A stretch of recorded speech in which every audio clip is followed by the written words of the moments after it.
Hello everyone, welcome back on our channel Divyashree physics. तो आज के लेक्चर से हम स्टार्ट कर रहे हैं क्लास 11th के लिए एक न्यू सीरीज़। इस सीरीज़ के अंदर हम जो डीसी पांडे की बुक है हमारे पास, जो कि वैसे तो स्पेशली ये नीट के लिए होती है, ठीक है, बट साथ में ये बेसिक्स को क्लियर करेगी। जैसे जब हम आईआईटी के क्वेश्चंस को सॉल्व करेंगे तो वहाँ का जो बेस होगा ना, वो इन क्वेश्चन से बहुत ईजिली क्लियर हो जाएगा। तो एक तरह से ये आईआईटी की तो फाउंडेशन हो गई, नीट की तो प्रिपरेशन के लिए बुक है ही। तो यहाँ से हम पूरी की पूरी बुक का कवर करेंगे अप्रोक्स 3 और 4 मंथ्स के अंदर। तो यहाँ पे डेली 10 क्वेश्चंस की एक सीरीज आएगी, तो कंटिन्यू कर सकते हो जिसको प्रिपरेशन करनी है नीट और आईआईटीज़ के लिए, और बोर्ड्स मतलब क्लासेस जो फाइनल एग्ज़ाम्स होते हैं उनके लिए भी है ही, क्योंकि न्यूमेरिकल्स हैं इसके अंदर भी, तो थोड़ा बहुत उसके अंदर भी आ जाएंगे न्यूमेरिकल्स, बट स्पेशली ये नीट और आईआईटी के लिए होगी हर रोज़ 10 क्वेश्चंस की सीरीज, जो नेक्स्ट वीक से रेगुलरली होगी। ठीक है, तो स्टार्ट करें। फर्स्ट यूनिट से हम स्टार्ट कर रहे हैं, यूनिट एंड मेजरमेंट। जो हमारी यूनिट होगी, यूनिट्स, डायमेंशनल फॉर्मूले और एरर्स के लिए जो यूनिट होगी हमारे पास, उसके 10 क्वेश्चंस हम स्टार्ट कर रहे हैं। तो सबसे फर्स्ट क्वेश्चन है, क्वेश्चन यहाँ पे शो होंगे और इन क्वेश्चंस को वीडियो को पॉज करके, जब थ्योरी अगर अच्छे से क्लियर कर ली है तो फिर वीडियो को पॉज करके क्वेश्चंस अपना करते रहना। और जिसने थ्योरी नहीं की है तो 1 शॉर्ट वीडियो भी आ जाएगी इस यूनिट के ऊपर, और अगर किसी को डिटेल में करना है तो चैनल के ऊपर, हमारे इसी चैनल पे एक प्लेलिस्ट तो पहले ही अवेलेबल है, और दूसरी प्लेलिस्ट जो अब की न्यू सीरीज़ है वो अभी स्टार्ट हो रखी है, तो 4-5 लेक्चर्स उसके हो गए, तो वहाँ से अपनी थ्योरी कंटिन्यू कर सकते हो। तो सबसे फर्स्ट क्वेश्चन क्या है,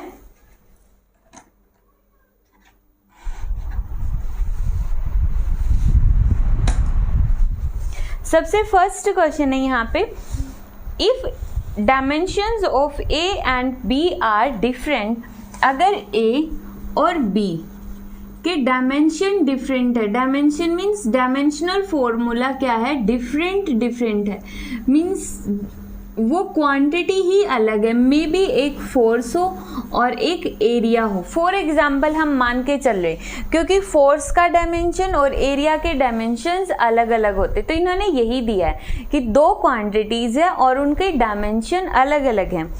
तो then which of the following operation is valid, तो नीचे जो ऑपरेशन शो किए गए हैं इनमें से कौन सा ऑपरेशन वैलिड है। ठीक है, ध्यान से समझना, कॉन्सेप्ट क्लियर करनी है। और न्यूमेरिकल बहुत आसान होते हैं, न्यूमेरिकल से इजी तो थ्योरी भी नहीं होती, थ्योरी में भी क्रैमिंग करनी पड़ती है रट्टू पोपट की तरह, बट न्यूमेरिकल से इजी तो कुछ होता ही नहीं है, सब इजी होता है। जैसे संदीप महेश्वरी के सेशंस के अंदर होता है कि आसान है, सब आसान है, तो सब इजी है।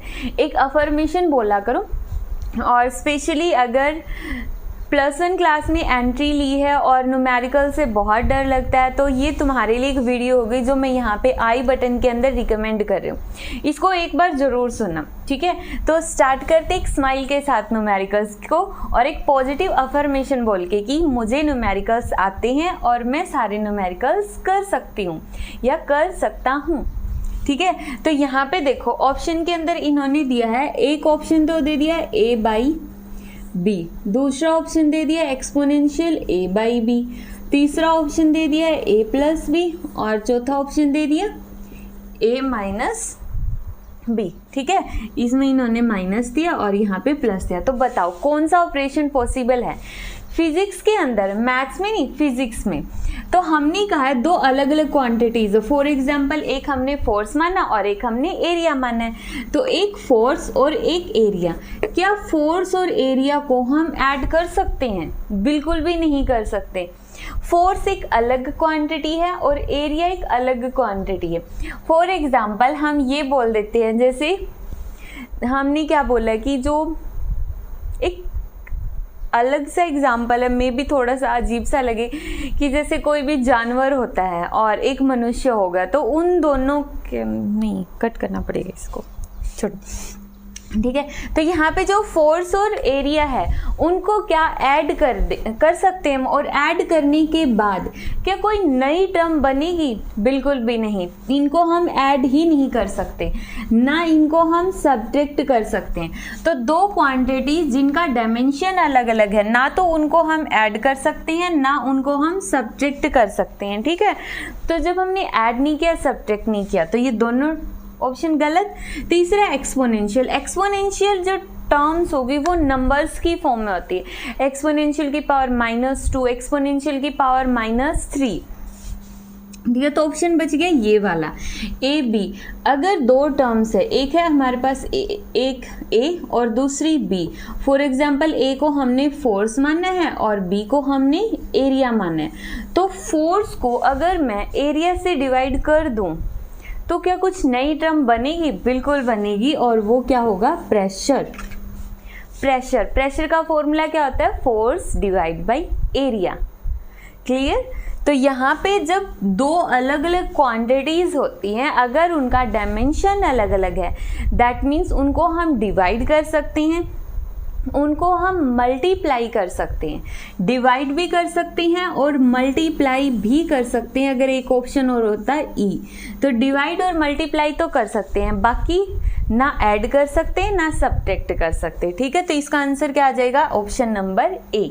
नेक्स्ट सेकंड क्वेश्चन हमारे पास है कि एक वायर है हमारे पास, उसके डायमीटर को हमने मेजर कर लिया। वायर का जो डायमीटर है वो आ गया हमारे पास इतना। ठीक है। इसके बाद इन्होंने कहा the number of significant figures in the measurement is. तो इस मेजरमेंट के अंदर कितने सिग्निफिकेंट फिगर्स हैं? तो सिग्निफिकेंट फिगर्स इसमें कितने होंगे? देखो, जो हमने थ्योरी में पढ़ा था, सिग्निफिकेंट फिगर की जो थ्योरी थी उसमें हमने देखा था कि अगर पॉइंट से पहले जीरो है, पॉइंट से पहले जीरो है, तो इसका मतलब सिर्फ जीरो है, कोई नॉन जीरो टर्म होगी तो इसका मतलब फिर तो वहाँ पे सारे के सारे सिग्निफिकेंट डिजिट्स बन जाती है। बट यहाँ पे जो डेसिमल से पहले, पॉइंट से पहले सिर्फ और सिर्फ जीरो, दैट मीन्स इसका कोई यूज नहीं है।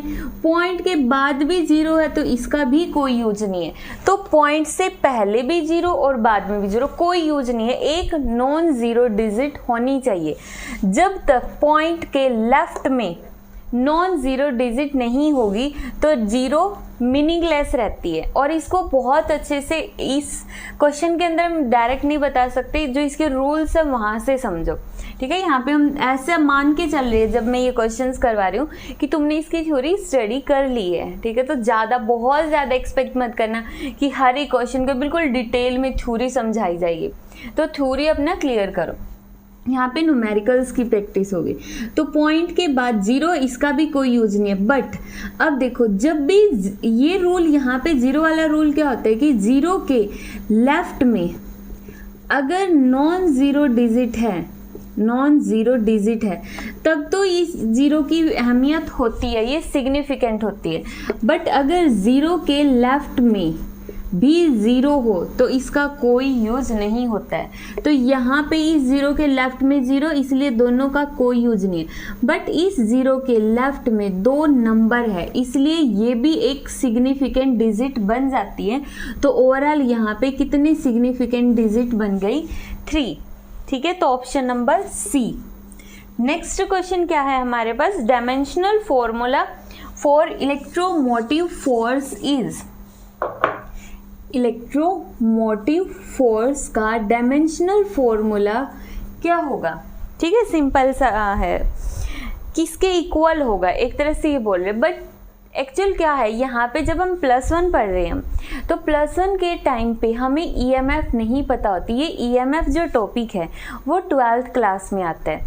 ठीक है। तो जो 12th करने के बाद ये वीडियो देख रहे हैं उनके लिए तो पता होगा EMF क्या होती है, पोटेंशियल डिफरेंस होती है। बट जो 10th से डायरेक्ट +1 में आए हैं और तब ये वीडियो देख रहे हैं तो उनके लिए थोड़ा सा इस टर्म को मैं एक्सप्लेन कर देती हूँ। EMF होता है पोटेंशियल डिफरेंस। जैसे बैटरी होती है, बैटरी का काम क्या होता है? करंट प्रोवाइड करना। बैटरी खुद क्या प्रोवाइड करती है? बैटरी मतलब इस तरह से, जो हम 10th क्लास में पढ़ चुके हैं, इस तरह से होती है। यहाँ पे इसको बहुत सारी 2 या 2 से ज़्यादा सेल्स का कम्बिनेशन हो तो उसको हम क्या बोलते हैं, बैटरी बोलते हैं। तो यहाँ पे एक तरफ पॉजिटिव होगा, एक तरफ नेगेटिव होगा, तो ये क्या देती है, पोटेंशियल डिफरेंस देती है। एक तरह से पोटेंशियल बोल सकते हैं कि ये पोटेंशियल प्रोवाइड कर रही है। तो ये इलेक्ट्रोमोटिव फोर्स ये भी एक पोटेंशियल ही होता है, बट एक वीआईपी पोटेंशियल। वीआईपी क्यों, क्योंकि ये मैक्सिमम पोटेंशियल होता है। जब मैं किसी सर्किट के अंदर, मान लो ये सर्किट है, यहाँ पर मैंने एक बल्ब ऐड कर दिया, ठीक है, यहाँ पे एक हमने की लगा दिया। जब तक की ओपन रहेगी, की ओपन है, तब तक यहाँ पे सर्किट में करंट जीरो है। तो ये जो बैटरी है इसका पोटेंशियल डिफरेंस क्या होगा, मैक्सिमम होगा। मैक्सिमम पोटेंशियल इसके अंदर स्टोर होगा। एग्जाम्पल के तौर पे जब हम शॉप पे जाते हैं और जो सेल होता है, अलार्म का सेल हो गया, बैटरी के अंदर डलने वाला सेल हो गया, उसको लेकर आते हो तो फुल्ली चार्ज्ड होता है, वो मैक्सिमम कैपेसिटी स्टोर की हुई, ठीक है, मैक्सिमम पोटेंशियल डिफरेंस होता है उसका। लेकिन जैसे ही हमने अलार्म में लगा दिया, उसका पोटेंशियल धीरे धीरे कम होता जाएगा और एक टाइम के बाद उसकी बैटरी खत्म हो जाएगी। वो मतलब सेल है वो एक्सपायर हो गया, डिस्चार्ज हो गया सारा का सारा, ठीक है। तो समझे, जब तक यहाँ पे की ओपन है, करंट जीरो है तो पोटेंशियल डिफरेंस मैक्सिमम है, और ये पोटेंशियल डिफरेंस मैक्सिमम है। मतलब जैसे क्लास का टॉपर होता है ना, जिसके सबसे हाईएस्ट मार्क्स होते हैं, उसको हम क्या बोलते हैं, टॉपर। तो ये भी टॉपर है। टॉपर मतलब मैक्सिमम पोटेंशियल डिफरेंस, और इसीलिए इसका नाम हमने दे दिया ईएमएफ। तो ईएमएफ का डायमेंशनल फॉर्मूला क्या होता है, वही होता है जो पोटेंशियल डिफरेंस का होता है।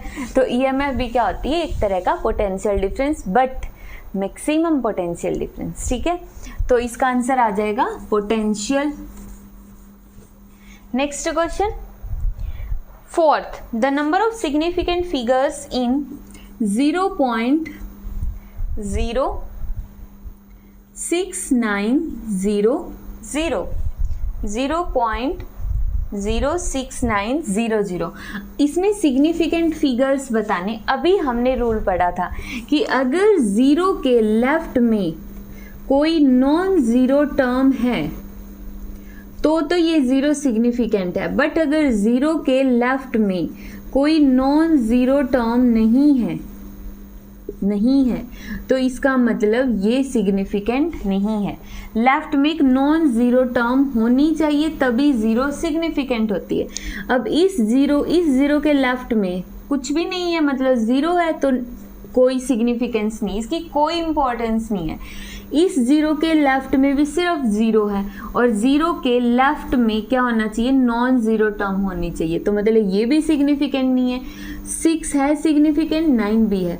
अब देखो ये 2 0, इन 2 0 के लेफ्ट में क्या है, 6 और 9 नॉन जीरो टर्म्स हैं, ठीक है। तो इसका मतलब ये भी सिग्निफिकेंट फिगर है। तो इस क्वेश्चन के अंदर कितने सिग्निफिकेंट फिगर्स हैं, 4 सिग्निफिकेंट फिगर्स हैं, ठीक है। तो ऑप्शन नंबर बी।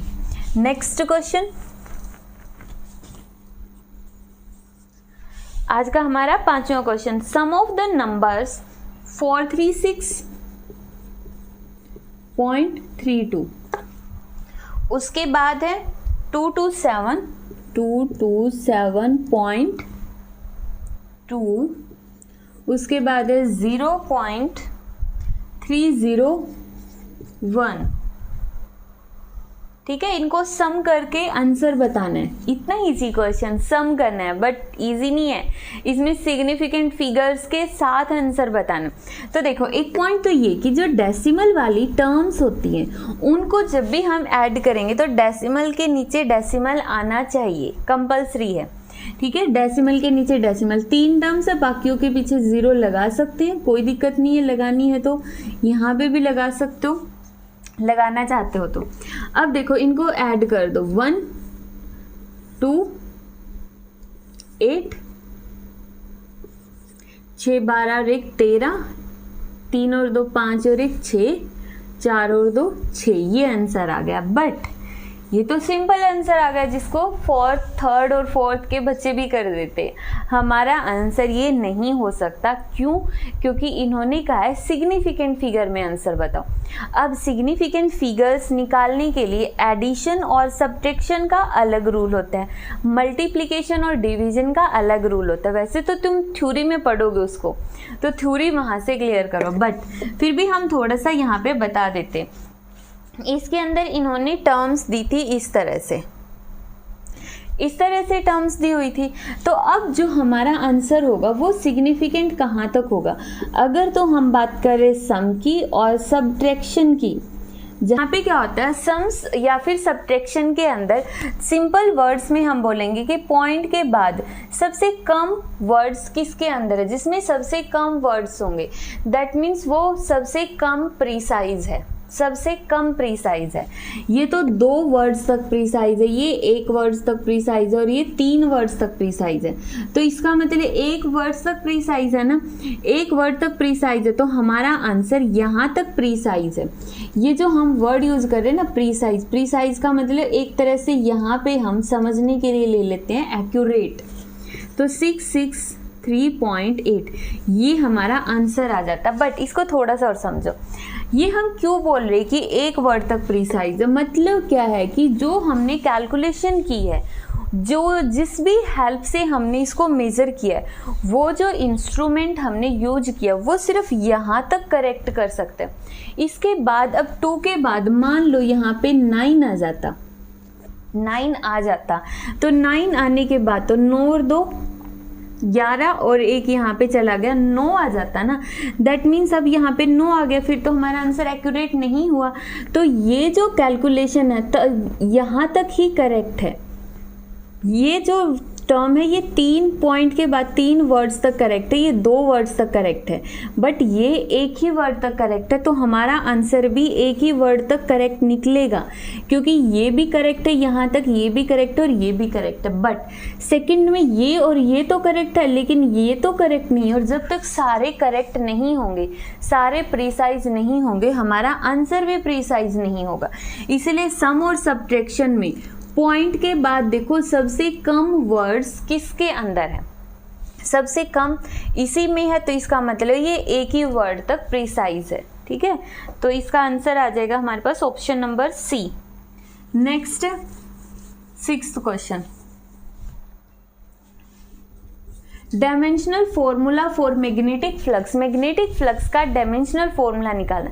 फिर से वही, अगर +2 के बच्चे हैं तो बहुत इजीली कर सकते, बट +1 के स्टूडेंट है अगर, तो उनको फ्लक्स के बारे में थोड़ी बहुत नॉलेज है तो पता चल जाएगा, वरना तो नहीं होगा, क्योंकि फ्लक्स +2 में आता है।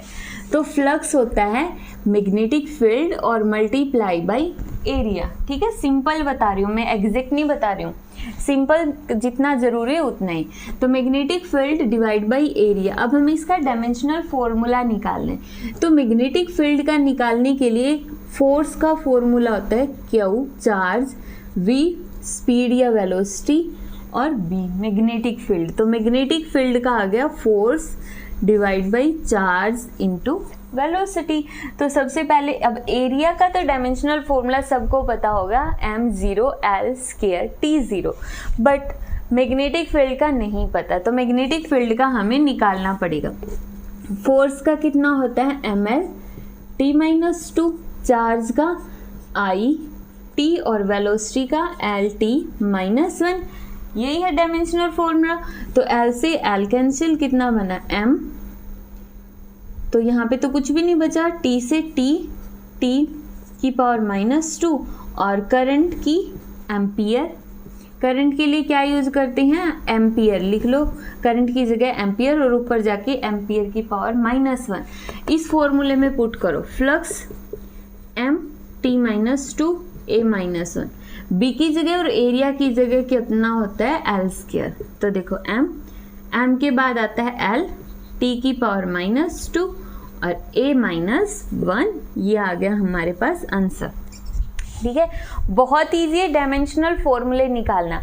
अगर तो कर चुके हो तो ठीक है, नहीं कर चुके तो प्लेलिस्ट में जाके, जो डिस्क्रिप्शन के अंदर भी प्लेलिस्ट मिल जाएगी, वहाँ से जाके ये यूनिट की थ्योरी कवर करो। ठीक है, तो इसका आंसर कितना आ जाएगा हमारे पास, ऑप्शन नंबर ए, 6 का option number A. Next 7th question, a force F is given by, एक बहुत ही इंपॉर्टेंट क्वेश्चन है कॉन्सेप्ट क्लियर करने के लिए।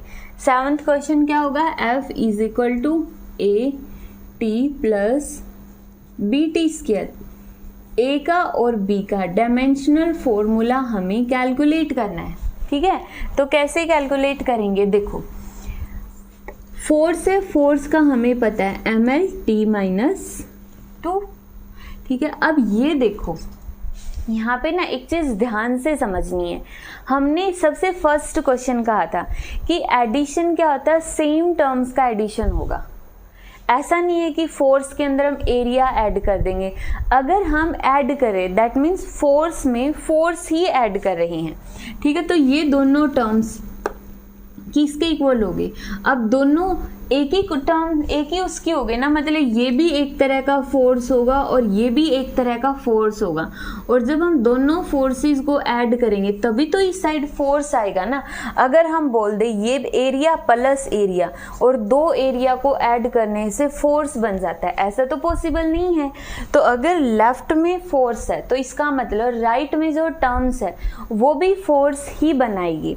अब राइट वाली इतना तो पता चल गया, ये फोर्स है तो दोनों टर्म्स फोर्स की होगी। अब हमें पता है ये दोनों ऐड हो रही है, और हमें ये भी पता है कि दो सिमिलर क्वांटिटीज ही ऐड होती है, फोर्स में फोर्स ही ऐड होगा, एरिया में एरिया ऐड होगा, वेलोसिटी में वेलोसिटी ऐड होगी, ठीक है। तो इसका मतलब यहाँ से फोर्स, ये भी फोर्स मिलेगा और ये भी फोर्स मिलेगा, समझ आया। तो है तो दोनों फोर्स, समझ आया। तो ये जो फोर्स है सबसे पहले इसको ए और टी टाइम है यहाँ पे पुट करो, ठीक है, A M L T minus 2, time को इसके डिवाइड में ले जाओ तो एम एल टी माइनस 3। तो ए का डायमेंशनल फॉर्मूला निकल गया, बिल्कुल सिंपल। समझने वाला पॉइंट सिर्फ इतना ही था कि लेफ्ट में फोर्स है तो दैट मीन्स राइट में भी फोर्स मिलेगा। एक टर्म होती तो कोई प्रॉब्लम नहीं थी, वो टर्म फोर्स मिल जाती, बट यहाँ पे दो टर्म्स है दैट मीन्स दोनों ही फोर्स है, ठीक है। तो यहाँ पे जो सेकेंड टर्म होगी बी टी स्क्वायर, तो ये भी फोर्स के इक्वल होगी, तभी तो इसके इक्वल रखा है, बोला ना क्वेश्चन के अंदर इक्वल। तो रखो एफ का dimensional formula M L T minus 2, B और टी की जगह कैपिटल टी का square B M L T minus 2, और टी को इसके डिवाइड में ले जाओ एम एल टी माइनस 2, और ये वाला और जाके माइनस 2, कितना हो गया -4 is equal to B. B का भी हमने डायमेंशनल फॉर्मूला निकाल दिया, और तो हमारा ऑप्शन कितना आ जाएगा, option number A is correct.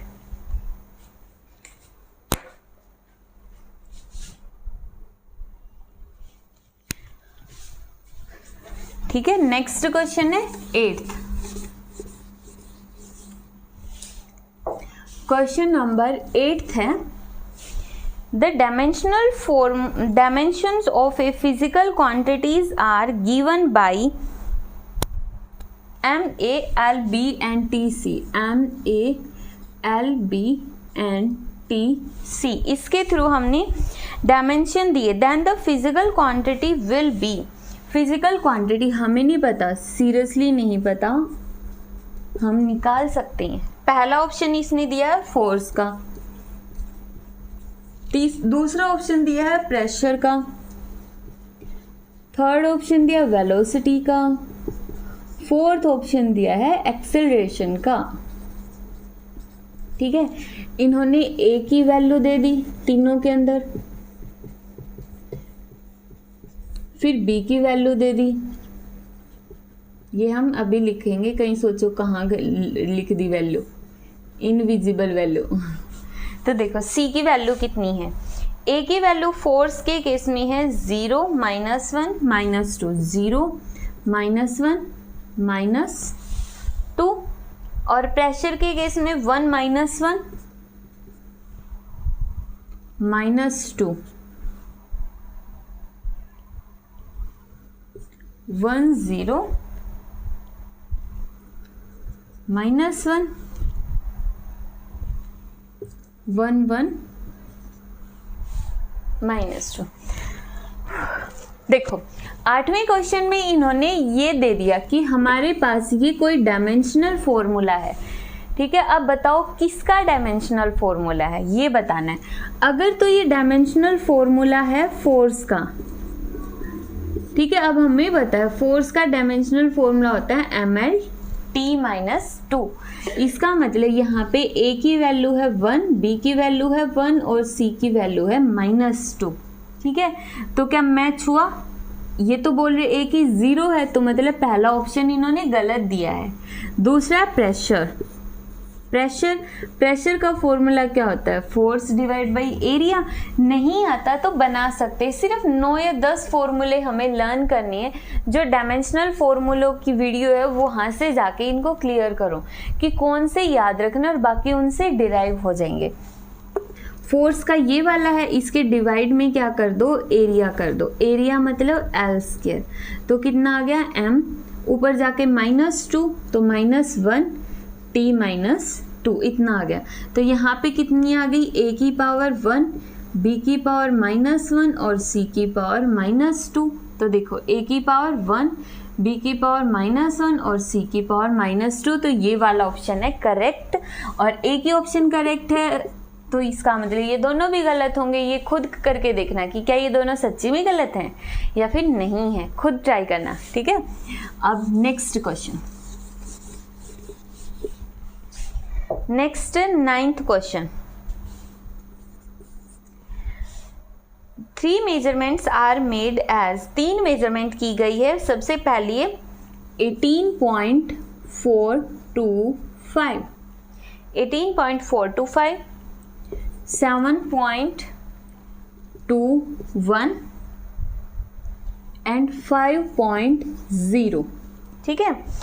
The addition should be written as, addition करना है, खुद कर सकते हो। हमने सिग्निफिकेंट डिजिट्स का एक कर लिया है, पहले क्वेश्चन कर लिया ना हमने एक। तो देखो इसको आंसर हम डायरेक्ट लिख देते कि यहाँ पे आएगा 30.635, ये आंसर आ जाएगा, ऐड करेंगे। बट सिग्निफिकेंट कहाँ तक होगा? देखो पॉइंट के बाद ये सिर्फ एक ही डिजिट मेजर कर रहा है, दैट मीन्स यहीं तक करेक्ट है। इसके बाद यहाँ पे दूसरी डिजिट है ही नहीं। जब दूसरी डिजिट है ही नहीं इस मेजरमेंट में, तो हम कैसे श्योर हैं कि यहाँ पे 3 ही आएगा? वो तो इस डिजिट पे डिपेंड करेगा ना। यहाँ पे 9 आते ही यहाँ से 3 तो गायब होगा, 3 तो बिल्कुल भी नहीं आएगा, ठीक है। तो मतलब ये जो 3 है वो तो इनसिग्निफिकेंट है, हम श्योर नहीं है इसके बारे में। क्यों? क्योंकि यहाँ पे जो थर्ड वाली टर्म है ना, इसमें एक ही डिजिट तक श्योर है ये, और जब तक ये दूसरी डिजिट तक श्योर नहीं होता तब तक हम भी श्योर नहीं होते। अगर ये श्योर तो हम भी श्योर, ठीक है। फिर यहाँ तक आंसर आता। अगर ये लोग यहाँ तक श्योर हो जाते तो फिर यहाँ तक हम भी श्योर हो जाते। समझ गए? तो ऑप्शन नंबर डी। और आज का सबसे last question, 10th question. 10th question ये भी वही है, जो बच्चे 12th में हैं वो सॉल्व कर सकते हैं, बाकी नहीं कर पाएंगे। तो एक फॉर्मूला होता है 12th की सबसे फर्स्ट यूनिट के अंदर। फॉर्मूला क्या है? Force is equal to K Q1 Q2 divide by R square, ये फॉर्मूला है। के का dimensional formula force R square Q1 Q2, ये फॉर्मूला होता है फोर्स का। दो चार्जेस, दो इलेक्ट्रॉन इधर रखे हुए हैं, दोनों के अंदर रिपल्सिव फोर्स लगेगा या फिर अट्रैक्टिव फोर्स लगेगा, रिपल्सिव या अट्रैक्टिव। तो कोई फोर्स लगता है ना दो इलेक्ट्रॉन्स के बीच में, दो प्रोटॉन्स के बीच में, या फिर एक इलेक्ट्रॉन और एक प्रोटॉन के बीच में, तो ये उसका फॉर्मूला 12th में पढ़ लोगे तुम, रिलैक्स होके करना। तो यहाँ से सिर्फ डायमेंशनल फॉर्मूला निकालना सीखो। फोर्स का ml t-2, डिस्टेंस का L स्क्वायर, चार्ज करंट का फॉर्मूला क्या होता है? Charge divide by time. तो यहाँ से चार्ज का कितना हो गया? Current multiply by time. तो लिख दो करंट का डायमेंशनल फॉर्मूला A से दिखाते, T को टाइम से, तो A T। तो देखो M L कितने हो गए? क्यूब, T -2 और ये भी 2 हो गए और ऊपर जाके -2 -4 और a की पावर -2 और ये आ गया हमारा आंसर। ठीक है, बट इन्होंने तो यूनिट पूछी थी, यूनिट पूछी है, यूनिट डायमेंशनल फॉर्मूला नहीं पूछा, यूनिट पूछी है। तो देखो, फोर्स की न्यूटन, डिस्टेंस की मीटर स्क्वायर, चार्ज की कूलम मतलब कूलम स्क्वायर, और कितनी आ गई, न्यूटन मीटर स्क्वायर पर कूलम स्क्वायर। ठीक है, तो हमारा ऑप्शन नंबर आ गया बी। और इसी के साथ आज की डीसी पांडे की सीरीज के 10 क्वेश्चंस हमने कंप्लीट कर लिए।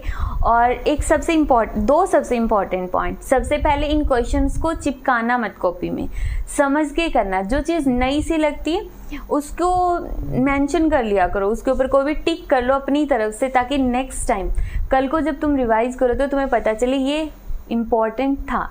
ठीक है, और दूसरी पॉइंट, अगर न्यूमेरिकल से डर लगता है तो आई एम हाईली रिकमेंडेड कि यहाँ पे वीडियोस जो शो होगी एंड स्क्रीन के ऊपर कि हाउ टू सॉल्व न्यूमेरिकल्स, ठीक है, वो देखना, वहाँ से एक इमोशनल मोटिवेशन मिलेगा। ठीक है, तो नेक्स्ट सीरीज नेक्स्ट लेक्चर में